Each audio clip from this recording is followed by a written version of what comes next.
global MNC, local SME, startup, or NGO. So, Mei Ping, where do you think is the best place that I should work? Because I want to grow my career and I'm getting all these job offers. I'm looking at all these options for my next step, but I cannot decide. So, in this episode, I'm going to deep dive with you what I think of some of the things that you should consider depending on which level you are in your career, maybe which type of company will be more suitable for your career growth. So if that's something you find helpful, then make sure that you listen to the rest of this episode. Now, let's begin by defining what corporate means. So as you all know, a lot of my clients and students are 9 to 5 professionals working in the corporate world in various positions across various industries from consulting, auditing, finance, investment, banking, financial services, engineering, actuary, sales, marketing, branding, all these different departments. When I first told people that if you want to grow your career in the corporate world, you really need to understand what the corporate world actually means. And when I started telling people this, I noticed that a lot of people have an incorrect understanding of the corporate world. So in this episode, let me start by kind of giving you that definition first. So a lot of people think that corporate world means like a big company with thousands of employees and like a really big brand out there, right? So that's like when you think of the word corporate, probably that kind of comes to mind. So maybe you think of like huge brands, huge companies, the ones that you see on billboards, the one that you see on advertisement, and so forth. But I want to tell you that that is actually not true. A corporate is basically a structured organization. You really want to ask yourself, are you working in an organization? And what I mean by organization is that this company has multiple positions and it has multiple departments. So, for example, in wherever you're working right now, does this company have a CEO, a founder? Does this company have the sales department, marketing, product, operations, finance, tech, customer support, and so forth? If the answer is yes, then you are in a corporate. Okay. So one thing that you also shouldn't make a mistake to from a perception standpoint is to think that, oh, okay, it doesn't count as a corporate because all these functions are done by someone in a different country. No, that's called outsourcing, right? That's not corporate. That's just purely outsourcing. It means that the company needs this function, it needs this role, but it's just not performed by the people sitting next to you. That's just what it means. So that's why understanding that corporate is a big definition, and as long as you are in a structured environment, you have a clear roles and responsibilities, you have a clear department and responsibilities, and there's proper management and leadership, that is a corporate. So this is particularly common because when a lot of like clients and students first approach me who are interested to join my program, because obviously my program is called the Corporate Survivor, right? So the word corporate is like a big one. So a lot of them ask me, say, like, hey, maybe I'm in the public sector, right? I'm working with healthcare. Or I'm kind of outdoors all the time. I'm an engineer. So is this considered a corporate or not a corporate? Now I'm just going to tell you the answer right now. It is a corporate. Do you have clear roles and responsibilities? Yes. Are you working in a department? Yes. Do you have a department head? Yes. Are you working in a company? Yes. So you are in a corporate, right? But obviously, depending on the nature of your work, that structure can look a little bit different, but you are still in a corporate, right? Okay, cool. Now that we got that out of the way, let's then talk about the differences, or rather, should you go for MNC, which is like a bigger, much bigger company with more employees and more departments, or should you work in a startup, which is a bit more flexible in that sense, right? It's a smaller company and so forth. Now, I'll tell you what I have done and what I think also works really well for a lot of my clients. Now, if you guys are new to me, I actually started my career in a local company. So I started at an SME and then I moved into an MNC for multiple years.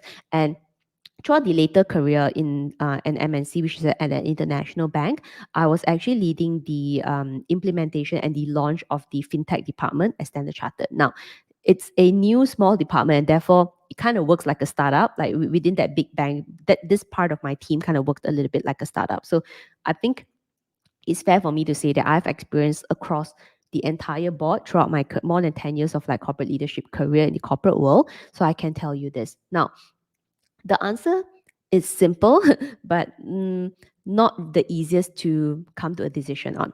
So I'll tell you the real answer is it kind of depends on where you are in your career. So let's talk about fresh graduate, and then after that we talk about experienced professional. If you are a fresh graduate, it's okay to start your career in a startup or a smaller company. So I don't want you to feel like you always have to join a big MNC, you have to join a big company to be called successful. So that is not true.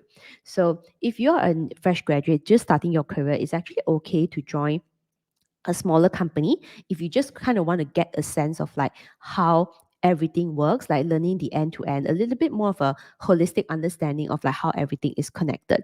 So this is something that a smaller company does have an advantage on, because if you go to a bigger company, what's going to happen is that you're just going to do that one thing. But of course, right, there are many strategies that I also teach my clients to get more opportunities. But I just want to say that it's actually okay as a fresh graduate to start in a small company where you're going to learn the end to end, right? Then, however, if you join a big company, then make sure that you're always being open to upskilling yourself and looking for opportunities to do new things, so that you don't get stuck in that small thing that you're doing right now. However, I also do think, and this is something I've personally done in my career, is that if you are a fresh graduate, somebody a bit younger in your career, like I wouldn't recommend that you stay in a small company for a long time. The reason is because small companies or like startups, usually if you notice, like the way that they do things is like it's really all over the place and it's very messy. So therefore, you never learn the most important thing in corporate, and that's structure. Structure is the bread and butter, is the most important thing. If you cannot understand structure, you don't know how to build processes, you will never go far, because every time you're doing something, it's like it's a haywire all the time. It's like a disaster all the time, and therefore you will not be able to progress in your career. You will not be able to take on more work. You will not be able to lead people or lead a department if you never truly learn like um, how to kind of like bucketize things. And I've seen that in a lot of clients who work with me, or the students who first join my program, it's usually a bit of a disaster mode. And after they go through my program, the corporate survivor, a lot of clarity, a lot of like bucketizing and categorizing that we do as part of the skills development that really helps them to better manage. So that's just something that you really need to think about if you're in a smaller company. So therefore, I would suggest that like after working a few years, I would still recommend for fresh graduates or younger professionals to move to a MNC or move to a bigger company that offers structure. So it kind of allows you to learn the end-to-end process of kind of like how things work, plus the structure, which will really make you very powerful. And that's the benefit that I've personally seen in my career as well. So moving on to the next one. So if let's say you are a corporate professional, so somebody with a bit more working experience, maybe you've worked for 3 years or more, right? Maybe 3, 5, 10, 12 years, whatever that is, then I would really encourage you to think about your career growth and think about opportunities. More importantly, think about exposure. So, for example, if you're someone who has been working in an MNC for a very long time, so as we all know, right, in bigger companies, you do like this much, right? So maybe over the years, right, you feel like, hey, I don't feel like I can grow anymore, or I feel like I want to do different things. I want more exposure. Then maybe at this point in your career, you can consider moving into a smaller company, or you can consider moving into a more like a startup style sort of companies that allows you to have more responsibility, have more accountability, and may also offer a better job title as well. So, for example, maybe you're a senior manager, right, in a big MNC. However, to get to the director level, might be difficult, right? First, you probably have a lot of competition. And second thing is that, personal branding then is like a really, really big deal that you really need to put in not just effort, but a lot of strategy around that as well. And third thing is that you may not even feel confident that you can actually do the job, right? Because sometimes at the MSc level, it's the expectation is really, really high, and it's not the easiest to get the promotion to the next level. I'm just being honest here because this is something I've also seen in my career. I'm very lucky to have gotten those promotions, like every one of it like within 12 months, but I can tell you that many people wait for like 7 years and still do not get the promotions. But anyway, back to the working professional point I was saying earlier, is that you could consider joining a smaller company that offers you a more senior position but allows you more space to learn and to really take on a more senior role so that you can continue building up your leadership skills. And that's really, really helpful as well.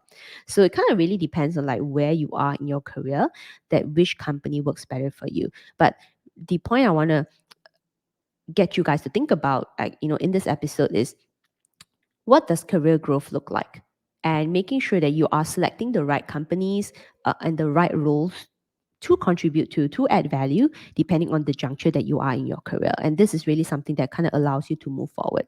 So nowadays, all this advice is something that I either do in my one-on-one private coaching, which is right now on a limited basis, but a lot of these things are some things that I discuss in my monthly group mentoring calls as part of the Corporate Survivor program. So for those of you who may not know, recently in the Corporate Survivor, which is my 3-step program to gain clarity, confidence, competence, and visibility in the corporate world, I have introduced the monthly group mentoring calls, which is a live Q&A session on Zoom, as well as allowing students to learn from one another, and more importantly, allowing my students to ask questions on their career journey, and really in the process of getting more clarity and building more confidence also. So that's something that I think is really, really important, and something that I also want to encourage. So in these sessions, in the Q&A, is really where I share a lot of like my corporate leadership experiences, the decisions that I personally made in my career, what's the thought process behind all of these things, and what has worked for me, and what I've also seen worked in hundreds of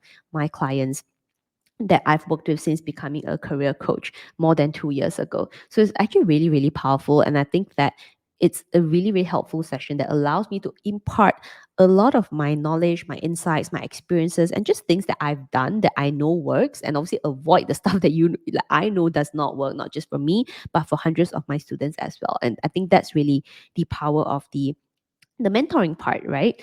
And that's why you go to mentors, to learn from people who have already done and know the roadmap to success. And I think that part is really, really important.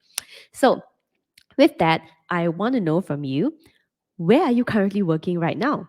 Where do you want to work? And what else are you developing from a skill set standpoint? Maybe it's clarity, confidence, competence. What more do you think you need to become more successful at your current job? Your current corporate job is probably the best way to say it. So drop me a DM on LinkedIn and Instagram and let me know. I love to hear from you. I love to hear how you are settling in your career, and what are some of your career goals for the next phase of your career. So drop me a DM. Love to hear from you. Until then, I wish you all the best in your career, and I'll see you in the next episode. Bye.